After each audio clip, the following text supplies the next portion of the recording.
Hey there, welcome to today's video where we'll dive into an interesting problem that can arise when dealing with ASCII encoded files on systems with unconventional byte sizes. The problem at hand revolves around how a file, typically encoded with 8-bit ASCII characters, is handled on systems that have, let's say, 16-bit bytes. The question is, do these systems store each character in a 16-bit byte, or do they concatenate two characters into one byte?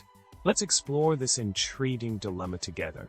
In finding a solution to this problem, it's important to note that even with systems sporting oddball 16-bit bytes, the definition and structure of ASCII 8 encoding remain unchanged. The solution lies in either padding the extra bits with zeros, or potentially utilizing a 16-bit symbol table if deemed necessary. Attempting to squeeze two values into a single 16-bit variable poses challenges and complications, making it an impractical approach. Systems with such unique byte sizes, like DSPs, often do not focus on user interfaces, thus reducing the need for extensive string handling capabilities.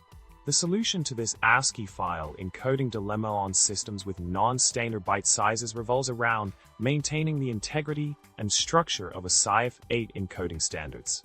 While the presence of 16-bit bytes may seem puzzling at first, simple approaches such as zero padding, where using a specialized symbol table, can help ensure proper data handling without resorting to concatenation shenanigans. So, when faced with such scenarios, it's best to stick to the established encoding norms to prevent unnecessary complications and ensure data consistency. To wrap things up, it's fascinating how even in the world of programming, we encounter intriguing challenges like handling ASCII files on systems with atypical byte sizes.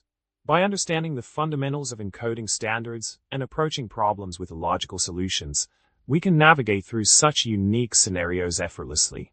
Thanks for tuning in today, and remember to subscribe, like the video, and leave a comment below with your thoughts. Who knows, your comment might just bite.